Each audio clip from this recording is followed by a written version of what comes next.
Good evening, everyone. Today is Wednesday, November 16th, 2022. My name is Carter Laren, and you're watching Dangerous Thoughts here on Unsafe Space.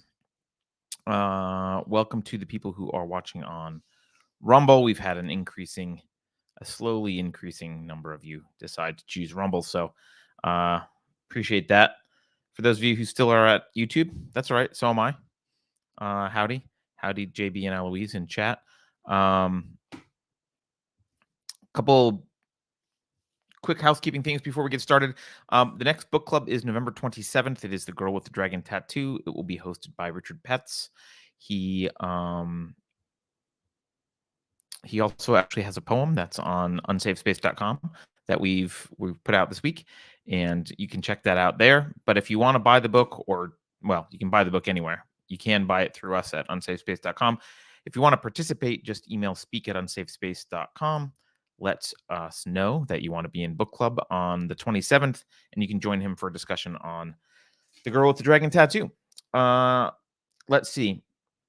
Also, next week is Thanksgiving week.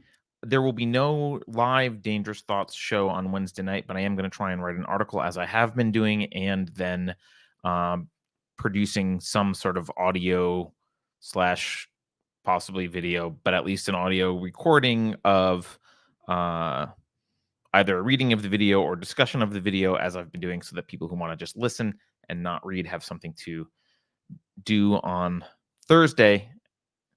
I guess for the people who aren't football fans and are hanging out on the couch in a tryptophan coma.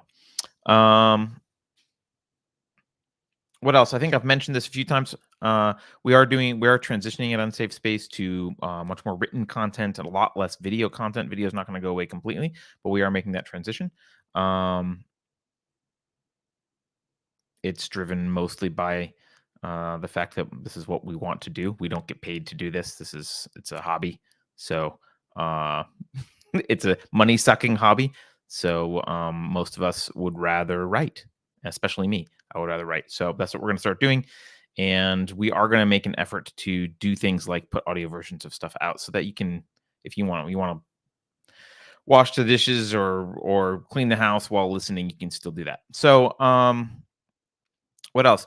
Big shout out and thank you to those of you who still support us at unsafespace.com. You can go there and join them if you want. I guess that's all the housekeeping. I don't want to keep going into housekeeping. I think that's enough. If I'm missing anything, so be it. Oh, welcome. Chat just filled up a little bit more. Beverly's not here, Mr. Drummer, but she's the subject she's kind of the subject of the article. And she has proofread the article and knows about the fact that she's the subject of the article today. She's not actually, but I used her namesake. All right. Eloise says, I miss Carrie. Will she ever return as guest? No, never. I do not miss Carrie in the least. So here we go. Let me just go through. I'll show you. Just walk through. I'm just going to, like I have been doing, I'm just going to walk through this article. It is called The Long March to Serfdom. And the question that I'm asking is really about the psychological and cultural effects of regulation. And the impetus for this is obviously, well, I don't know if it's obvious, but it might be as soon as I say it. The FTX collapse last week. It was a big deal. People are still talking about it. And basically everyone, I haven't heard any mainstream person. Now, I haven't polled all of Congress, but I haven't heard anyone say anything other than we need more regulations. The White House press secretary talked about it. Biden's already released stuff on it. It's not surprising there. The Republicans have been talking about it. Patrick McHenry, who's ranking member of the House Financial Services Committee, talked about it. He said, we need regulations. This shows that we need regulations. mainstream media pundits talk about it, both on not just on like MSNBC and CNBC, but Fox News talked about how important it was to have regulations. Um, and even the crypto CEOs talk about it. I mean, CZ told people that we need regulation. He's the Binance CEO. Brian Armstrong from Coinbase wrote an op-ed about why we need crypto regulations. So it's kind of accepted common knowledge that we need more crypto regulations. Um, and you know, I get it. I totally understand. But I think partly the reason people jump right to regulations is because of the time horizon by which they're judging outcomes of things. And I want to shift the perspective a little bit and talk about it on a longer time horizon. So, um, the the kind of narrative of free unregulated markets. Now, to be clear, crypto is not unregulated right now. So it's a fallacy to say, and you hear it all the time. If you watch, I mean, mea culpa, I do watch CNBC often. If you watch like CNBC, they'll say the completely unregulated space. That's the problem. It's not completely. It's just not true. It's not true at all. It is regulated. It's not as regulated as some people would like, but it is regulated. In fact, library just lost an SEC battle last week in terms of arguing that their tokens didn't fall under the jurisdiction of SEC regulations. So it is regulated. I mean, if you look at the big players like Coinbase, they have cozy relationships with regulators. They're constantly calling for more and extensive regulation. They have regulation they comply with. So there is not the idea that it's unregulated is just false. But there is a narrative about unregulated or less regulated markets, and the narrative goes something like this: um, you've got some free trade going on, and eventually a bad guy comes along or someone nefarious, um, and he's a fraudster, and he tricks people or bamboozles them, uh, or just offers a bad product. Like, um, one of the reasons for so I don't know if a lot of you know, because not a lot of people do startup investing, but and the rules might have changed actually in the last few years. I haven't paid attention, but you had to be an accredited investor to invest in startups, which means I think you needed to have a net worth of more than, was it $5 million, something like that. Yeah, there was a threshold, uh, and the justification for it was they're protecting little old ladies from losing their life savings by putting it all like backing Instagram and having Instagram fail. Um, but of course, it also means little old ladies can't put their life savings into Instagram and having Instagram succeed and get purchased by Facebook. It basically locked out risk. So there's a bunch of different regulations. And the argument is without these regulations in the free market, something bad happens. There's some massive explosion of some kind, either caused by a fraudster or just poor investment or whatever. Everything collapses. Little old ladies and innocent people lose their money, and that's bad for everyone. No one likes it. There's a lot of wealth that's destroyed. And so the argument is, well, we have to step in and prevent this. No one wants to see people lose their money. No one wants to see bad investments. Now, of course, actual fraud is already illegal. That doesn't require regulations. If someone says, I'm going to sell you an iPhone, and then, they instead just ship you an empty box, that's already illegal. So we're talking about stuff above and beyond that. We're talking about hoops that you have to jump through, or rules, or reporting requirements, or anything that's regulatory in nature rather than criminal.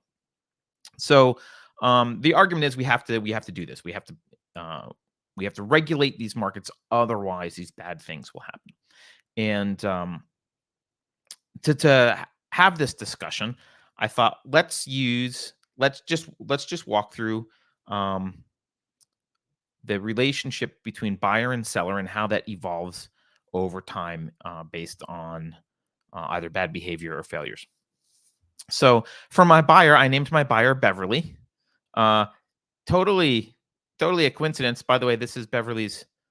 Uh, she calls it a peanut butter bucket, which to me sounds like a bucket of peanut butter. It's like a Reese's peanut butter cup that's handmade.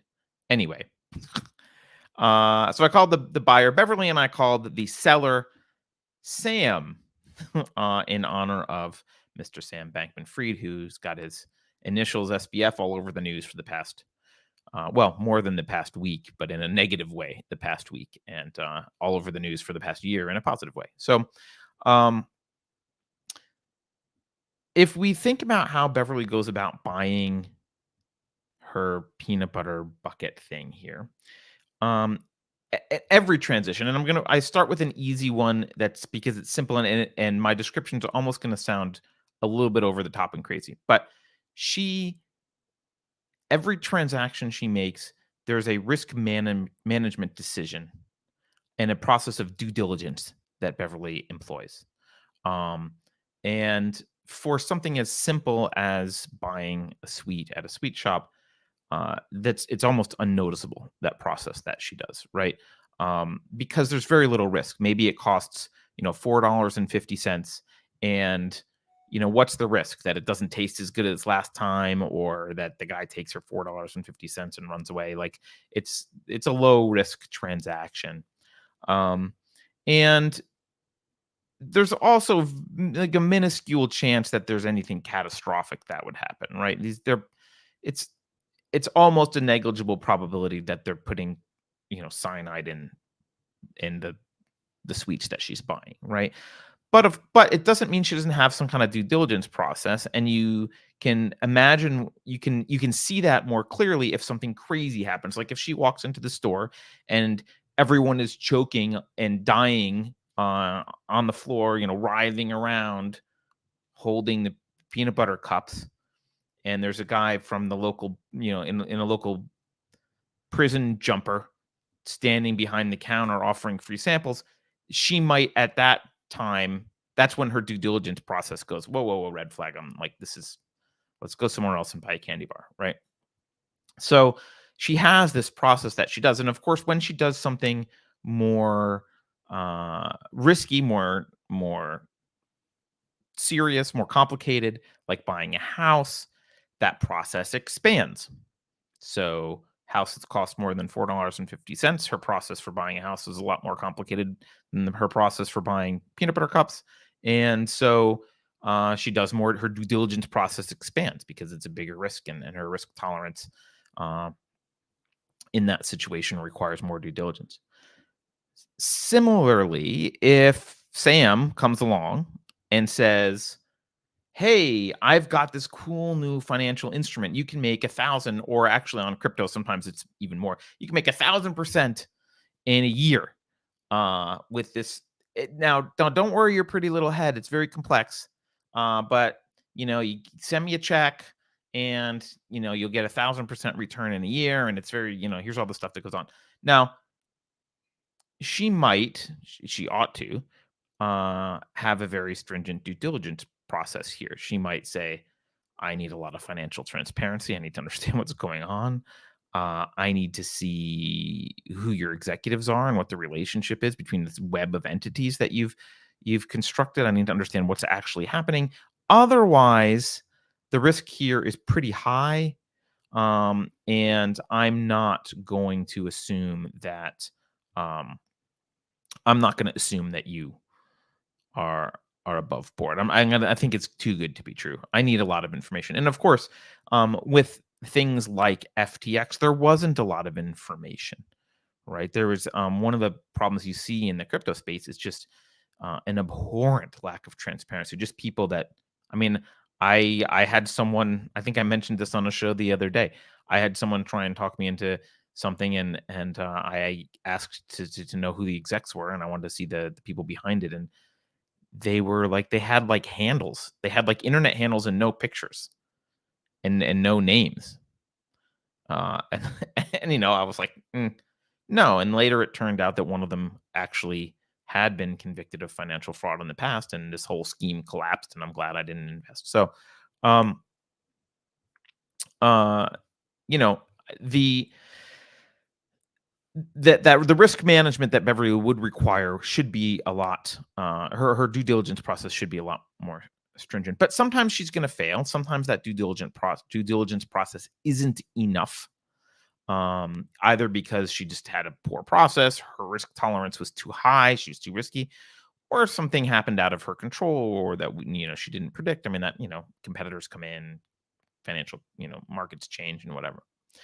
Now, if this happens, let's assume that she's put enough of her money and she put a big nest egg. She put her whole nest egg in, and so she's devastated. And this is typically when the story about the relationship between Sam and Beverly ends for a lot of people. This is when the analysis stops and they say, "Well, this is what happens with unregulated capitalism.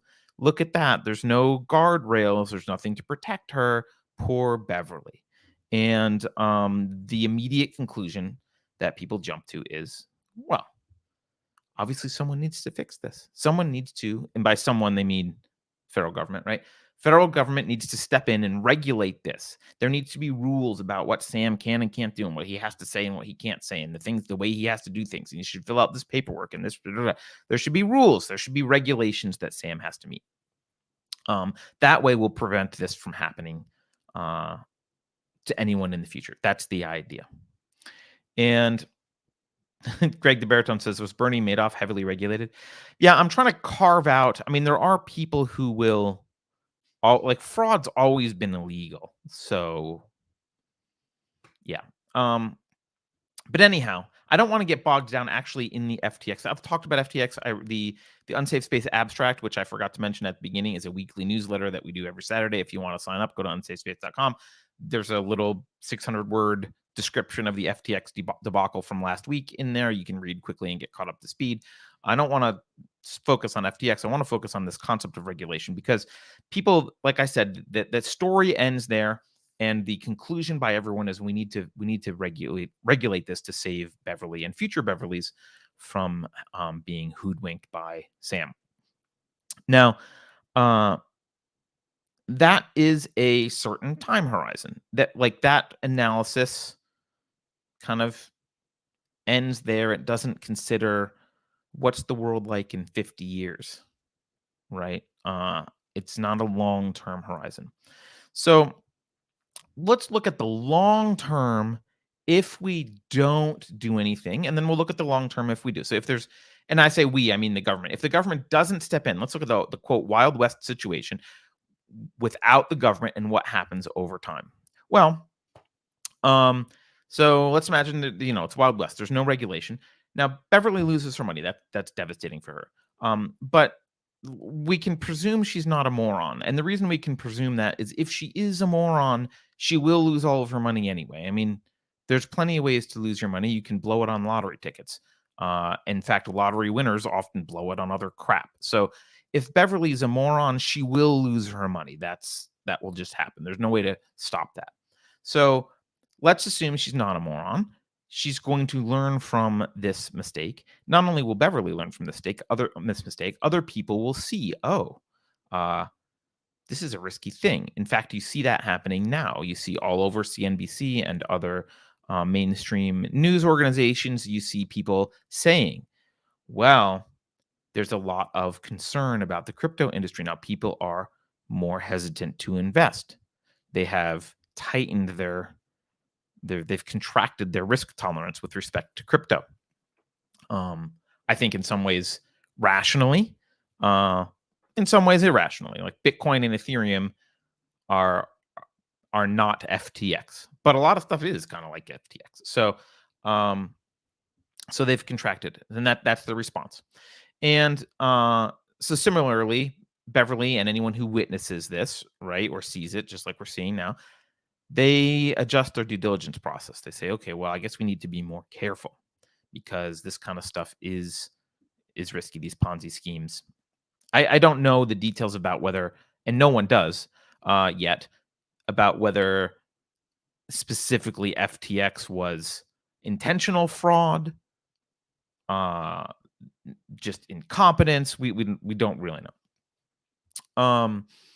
So Beverly learns, and she develops a due diligence process, as do other people around her, that is more stringent. And this means that people with more stringent due diligence processes end up losing less money. People who don't learn from this continue to lose money, and capital starts to accumulate into more responsible hands. Now, what happens without the regulations here to the sellers, to Sam? What happens if Sam's unregulated? Well, uh, incompetent Sams are going to get weeded out really quickly as soon as people realize, like, oh, look how easy it is for an incompetent person to lose all my money. There needs to be a little bit more due diligence here before I do it. So the incompetent ones get weeded out with more and more effectiveness over time as people who lose money and people who see people lose money develop more due diligence or better due diligence. Um, and it's entirely possible that that due diligence process gets outsourced at some point because it's arduous and tedious. So you might have due diligence firms that pop up that you outsource due diligence to. It doesn't really matter who does the due diligence, so long as Beverly accepts responsibility for the due diligence. Like, it's her responsibility. She can outsource it, but as long as she accepts the responsibility, you get this kind of positive feedback loop with due diligence getting better and better and better. Now, with respect to fraud, if Sam, so that was incompetence. With respect to fraud, if Sam wants to uh, continue to hoodwink Beverly, it's going to get harder and harder and harder, because the due diligence process isn't, people are going to start catching on more and more. His schemes are going to have to get more complex, which is fine.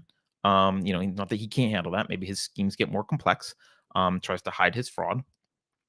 Um, and more complex does mean that they become more fragile, but so maybe they'll fail more quickly. But he's also going to have an incentive to bribe the due diligence firms, right? But to do that, it's a competitive market. He's got to bribe multiple firms. He can't bribe one and then the other one uncovers what he's doing, and because he didn't bribe that one, so he's got to spread his resources across due diligence firms. And uh, the firms themselves have very little incentive, in fact, a strong disincentive to engage in institutionalized corruption. In other words, he might be able to flip a person at a firm, but the firm itself is not going to do that, because if they get caught, their business is absolutely destroyed. Even if a person gets caught, that firm's business might be destroyed. And so firms that are lax about hiring or do bad jobs, they also in the free market end up going away, and better firms end up taking their business. That's all kind of standard free market stuff. So this due diligence process gets more and more careful. But let's talk about what happens culturally over time here. Because I think this is actually more important. What you have culturally, there are part of culture is the attitudes and behaviors and norms for how we interact with one another, even in a business sense. So, for example, I spent a lot of time in Japan. In Japan, the way that you conduct business meetings is very, very different. The norms are very different. In fact, one thing that I learned the hard way over there is uh, during a negotiation, the Japanese will never say no. Maybe they've gotten better. This was 10 years ago, 15 years ago. They'll never say no. In fact, the words that I often heard was, "We will study. We will study." And my colleagues and I left the first couple times that happened. My colleagues and I left. Oh, good. They're gonna study. That means they're gonna think about. They're gonna study what we proposed. Uh, and we would come back at the next meeting and say, like, "Did you study what we proposed?" And they would be like, "Oh, we're studying." And finally, someone explained to us, "You morons! We will study means go away. No, there's no way we're doing this." Um, that's just like a cultural. We didn't understand. If you're in Ohio and you walk into a shop in Ohio and you want to buy a shirt, and you start haggling with the person behind the counter, they're going to look at you like you're a crazy moron, because you don't haggle over the price of a shirt at a store at a mall in Ohio. But if you're in Shanghai, they'll laugh at you if you don't haggle over the price of a shirt, because you're supposed to haggle. You're expected to haggle. Again, last time I was in Shanghai, that might have changed as well. But these norms change, and one of the norms is how much due diligence is expected, right? How much personal responsibility is taken when you invest? How much due diligence is expected? And in an environment where people continually suffer the consequences of their own poor judgment, you end up with um, actually less risk tolerance. So you end up with more risk aversion because there's no safety net. So you end up with a culture that's more risk averse. They're not willing to like SBF comes along and offers 1,000%. They're like, I don't know, I'm pretty skeptical about this, right? Because I'm very careful with what I do with my money. I'm not going to be risky with it. Um, and so you get kind of this less speculative behavior, more responsible behavior, and you end up with a sense of personal responsibility. You end up with people feeling like, well, if I fail, it's my fault. If I invest money and it gets lost, that's my fault. Right. And maybe that's okay. Maybe there's a certain percentage of my money that I'm willing to risk and I know it might go to zero, and that's fine. But that comes with this sense of like, that breeds a sense of individual responsibility, right? A sense of individual sovereignty, right? It's a move towards that rugged individualism of the past. It's a move towards self governance. It's a self ownership of your the results are your fault, good or bad, right? And that becomes kind of a norm. It becomes kind of a cultural norm. So if someone stood up and said, I invested in this thing and it failed and it's the other person's fault because I didn't understand it, the cultural norm becomes to look at you like you're crazy and go, well, what do you mean? It's your it's your fault because people are viewed as adults who have agency. So you get that kind of again, I'll call it like a rugged individualism thing. And this is the reason this isn't foreign to people. Like I'm not this isn't something that I just came up with on my own. This isn't a foreign thing. This is why you don't do when your kid doesn't complete her homework on time, you don't do it for her. You let her suffer the consequences if you're a decent parent of not doing her homework because she needs to learn to do her own homework, right? You don't enable your children to make errors and never learn from them. You need them to learn on their own. So you let them suffer the consequence. I mean, unless the consequences are huge, like they run into traffic, you don't let them do that. But like, you let them suffer from the consequences as much as you can. Likewise, this idea of having personal responsibility for your own risk tolerance and your own due diligence process that you must employ when you invest money, uh, that's something that you learn, and you learn it through sometimes the hard way. If you're lucky, you learn it just you absorb it through culture because there's a culture around you of people who are careful with their money. Okay. So that's kind of what happens in the long run. That might take generations. That's like a long-term cultural trend that happens. So you end up with these people that have this sense of like, I'm responsible for myself. And you know what? Uh, it's my job to manage my own risk. Okay, what if we instead do what we currently do, which is we have the government regulations come in to rescue us?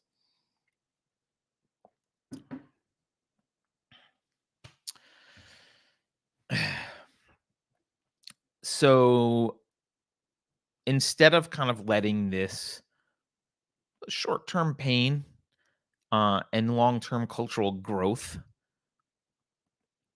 percolate in society, what we do is Beverly gets upset. She's embarrassed that she lost money. She writes letters to Congress. They change the law, or what they do is they either create a new department or something for protecting Beverly, or more likely often they just throw more money at some existing department. They expand its scope and power.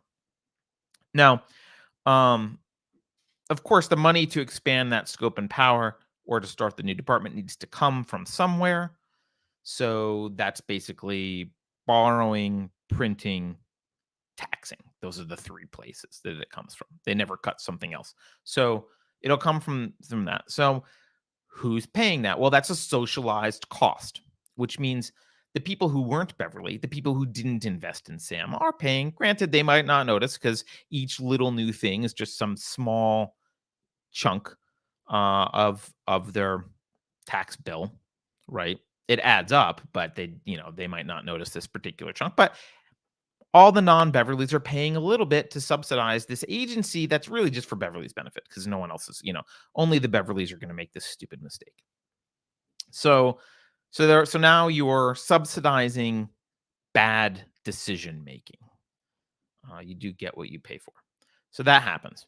Now, the new regulators, let's assume that they're, honest, good people who are trying to go out there and root out the next Sam. They don't want Sam to happen again. And so they consult with his colleagues. They hire some people from the industry. They develop a set of rules. And the rules aren't going to be perfect, and they'll be slow moving rules, and they'll rarely get updated, which is part of just being part of the political process. Like, that's just the way it's going to be. But they'll be enforced at gunpoint, and Beverly will feel safer. Now, these new rules might increase the cost of doing, they probably will increase the cost of doing legitimate business in whatever industry Sam is in. But the big players won't mind. The big corporations will like that because they can absorb those costs very easily and startups can't. So it kind of solidifies their market position. So,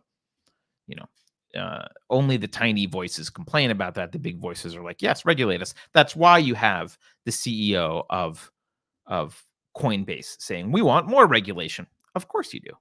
Of course you do. It also gets them off the hook when something goes wrong. It's not their fault.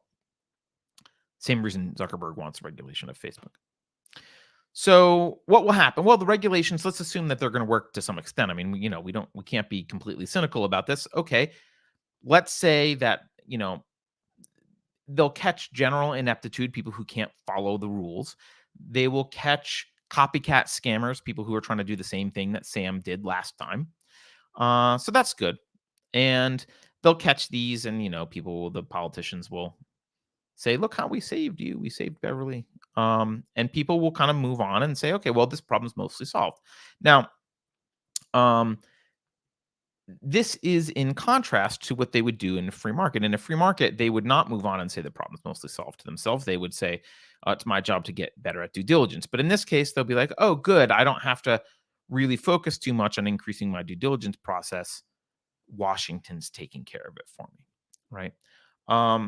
Maybe not completely. Maybe they still increase their due diligence process a little bit, but not as much as they would have. They certainly feel like someone's got their back, right?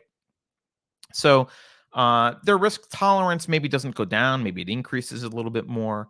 And instead of moving towards this sense of independence, now Beverly and her ilk they kind of shrink into a little bit more dependence. Mom did their homework for them. Mom did the homework. So they'll never learn their algebra. They'll never learn their math because mom's doing their math homework for them. But they feel good about themselves, and they feel protected from having to do math.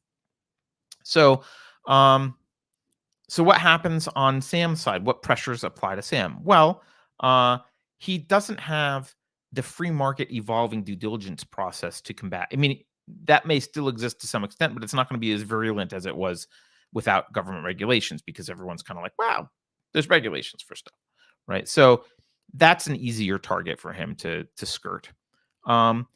And he's because her audits, her due diligence is not completely perfunctory, but partially. He does have to outwit the regulators, but that's not super hard because the regulation doesn't change very often. So he's got a long time to study it and figure out a way around it. And just like in the free market, he has an incentive to corrupt the people doing due diligence, which in this case is the regulators. Now, corrupting a single regulatory agency is actually much easier than corrupting an entire free market with freelance due diligence people, because you can focus all your resources on one. So he'll probably do that. Now, to make matters worse, let's assume there's going to be another failure in both cases, in the free market and in the government regulation environment. There's probably going to be a failure here. Someone's going to miss something. Another Sam's going to get away with something. Now, in the free market, if You hire due diligence firms and they miss something and the whole thing collapses because it was actually a stupid idea in the first place. Or you do the due diligence and it collapses. Uh, well, you'll increase your due diligence, so you'll learn. And if you hired a firm, they'll lose money. You're probably not going to hire them again. You'll hire the better firm that said not to invest. So money ends up getting siphoned from bad decision makers to good decision makers. Um, because the bad decision makers have suffer from consequences. There's consequences. The reverse is true in the government regulation environment. Um, Failure is actually rewarded in government regulation. Let's assume that Sam corrupts. So if he corrupts let's assume he corrupts a person in the free market, and that gets found out. Well, they're going to lose their job for sure, and that firm is going to be damaged pretty severely. If he corrupts someone in the government regulatory office, that person, let's hope they get punished. They might not even lose their job, but let's hope they get some kind of punishment. Well, what's going to happen to the regulatory agency? Do they lose funding? Do they do people say, "Well, I'm not going to rely on you anymore. I'm going to pay someone else. My tax dollars are going to some other agency." No, well, what they do is they go in front of Congress and they say, well, the reason that we didn't catch this, the reason that this guy got bribed is we didn't have enough oversight, or the reason that they were able to get away with XYZ is we don't have enough resources. It will all boil down to we don't have enough resources. And because the population now is in a mindset where they expect to be taken care of by the regulator, they're not expecting to have to do due diligence on that level. It's the regulator's job. They will be upset, and politicians will say, well, I'll take care of it for you. We'll increase the funding of the regulatory body so that this doesn't happen again. And thus the cycle continues. Now, what's happening here psychologically is that once once Beverly surrenders this self responsibility, this self ownership, the minute she does that, um, she's put herself in a really difficult situation psychologically. Um, every new encounter that she has with Sam is in the back of her mind. She's got this kind of feeling that, well, there's a regulatory agency that has my back. And not just in the sense that they vetted him, he's got a stamp of approval, so he's probably good. They wouldn't let him do this if it was wrong, right? That's the mindset.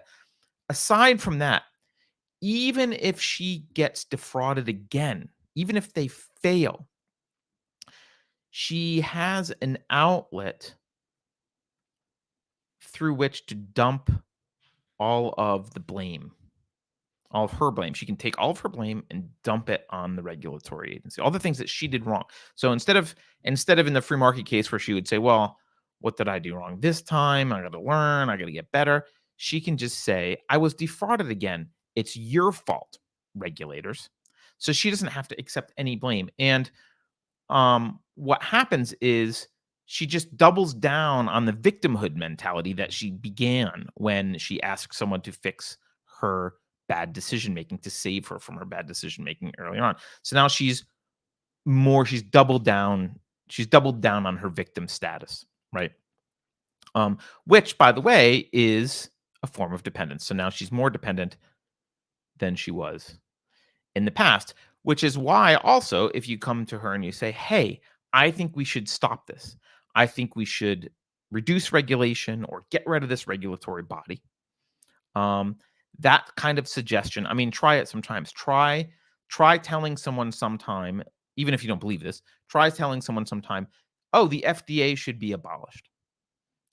Um, you'll just get you'll be met with kind of incredulity. They'll think that you're a crazy person, right? Um, as if as if people would be poisoning you without the FD. Your meat would be poisoned, right? That's what they would do, because that's good for business, killing your customers. Uh, now, I think the reason for such a strong psychological reaction to anything like this, to any suggestion that even you dial down regulation, you don't have to say ban it. What if we do less regulations? You get such a strong reaction emotionally to this because dialing down regulation requires reabsorbing the culpability that you had for whatever happened to you. So Beverly, when Beverly turned to regulators, she got to relieve herself of some sense of responsibility. And it hurts to know you made a mistake, that you were incompetent. We're all incompetent sometimes. It hurts to know you were incompetent with the decision that you made. It's very difficult to handle, especially if you have completely forgotten it and transferred that responsibility to someone else. And you've been doing that for years. And along comes this free market jerk who's like, well, actually, maybe it should be your responsibility. That's not something that you want to face. That opens up Pandora's box, because if it should be your responsibility now, it should have been your responsibility the whole time, which means you've been relying on someone else to take care of you. No one wants to think that's the case. So, um, instead of the culture evolving over time towards this sense of personal responsibility and individual agency and this rugged individualism, instead you get a shift towards subservient docility, uh, and most of all, dependence. You get this shift towards dependence on the government for, taking care of you, for making sure that you're safe and okay. You move away from being a fully actualized human and closer to being a tax animal, an animal on a tax farm, right? Um, so it this whole thing, I put aside the whole moral argument about whether government has a right to be involved in transactions between individuals. Obviously, most people who watch the show know what I believe about that, but um you can put the morals aside and you can just extend your time frame. Instead of looking at what happens immediately after Beverly loses money in the near future or in the midterm, you can say, what happens to the culture over a long period of time? If this is the kind of thing that we do, if we constantly tell people when you fail, what we need to do is fund another agency or give them more money to make sure that you're protected from shooting yourself in the foot again in the future. It's not your fault. You couldn't have known this person was a bad meanie and you should be sheltered. That results in exactly the kind of culture that the World Economic Forum wants. That results in a bunch of people who are dependent who say, oh, I'll own nothing and be happy. Okay. It results in a classist structure of elites who are willing to make decisions for you, of administrators who tell you what to do and manage your life. It is the opposite of liberty. It's the opposite of the spirit of America. It's the opposite of what the founding fathers imagined. If you want a culture, so laws don't make the country. The culture, the people make the country. It doesn't matter what's written. I've said this a million times. It doesn't matter what's written in the Constitution. I mean, it matters. I care, but fundamentally, it doesn't matter. If the people want the words to mean a certain thing because that's their sentiment, they'll make the words mean that to them. That's how they'll behave. So, a population full of docile, dependent, subservient sheep who are happy to eat the bugs and own nothing, they're never going to give you liberty no matter what's in the books, no matter what's written on the books. They will always, always abdicate responsibility. They'll always uh, gladly hand their freedoms over to someone who is willing to take the reins of power and tell them what to do. That's the culture that you generate if you go down this path. And someone in chat early on said it seems like it's not a long road. The title of this was Long March. That's a reference to Communist China March. I think it actually has been a long march. We're just very near the end of this long march right now. If you want liberty, if you want to move the culture, if you want a country that has liberty, that supports liberty, then what you need to have is a population capable of taking care of themselves, willing to take personal responsibility, not wanting to be caged, not wanting to cage other people, our population that rejects the idea that someone needs to keep them from harming themselves, and that's willing to deal with the fact that sometimes that means sometimes people will get hurt. It doesn't mean you can't have charity. It doesn't mean, people can't help each other. It means there is no daddy if you want a daddy to take care of you, you're not going to end up with liberty. Those two things are incompatible. With liberty comes responsibility. And if we have a population who can't be responsible because they've been trained to not be responsible, because the incentives have been set up for them to get comfortable in a dependent role, then we'll never have the liberty that people want and imagine that we once had in this country. So that's it for this article. If you want to read the article, I encourage you to do so. I think the article says it better than whatever I just said, but hey, it's up at unsafespace.com. Again, it's called Long March to Serfdom. Arnawa says, abolish the ATF. Hey, no argument there. Let me just go through chat. Is there any chat like important counter arguments that I missed? I don't think so. But let's see.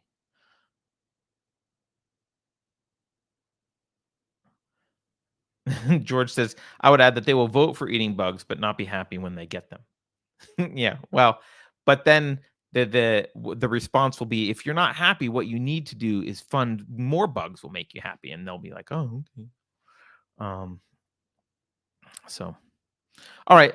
Thank you all for watching. That's the end for today, and I kept it under an hour. So, yay, that's been my goal.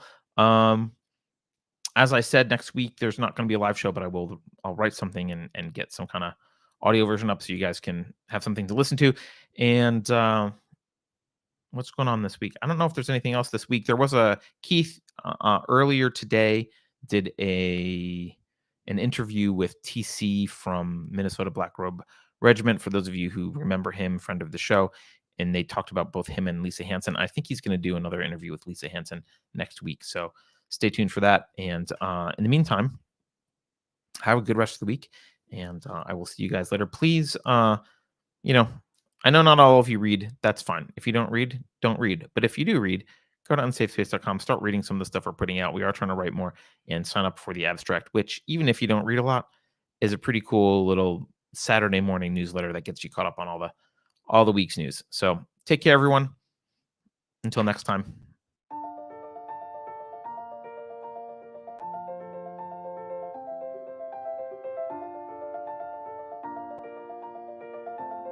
Thanks for sticking around until the end. If you're new to Unsafe Space, check out our deep content library that includes discussions with everyone from James Lindsay to Brett Weinstein. And please consider helping to fund our work by visiting unsafespace.com/donate. You can find us on a variety of social media platforms, and you can find a community of like-minded individuals on our Unsafe Space Discord server, which is open to financial supporters at any level. We hope to see you there. Warning. This is an unsafe space. Dangerous ideas have been detected. It would be better for your health if you forgot what you just heard. That should be easy for someone of your intelligence. The following co-conspirators are hereby ordered to watch CNN. Experts agree that 87,000 new tax collectors will make inflation feel like less of a problem. I think we can agree that the FBI's track record speaks for itself. If you think about it, only government-sanctioned experts should be allowed to express opinions. But don't. Think about it, I mean.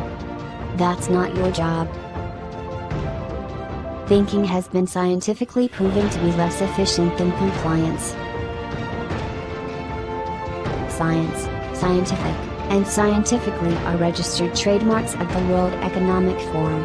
Unauthorized use is prohibited. Computer voice courtesy. Never mind, that last line is fake news. Please disregard it and return to your safe space immediately. There will be cake.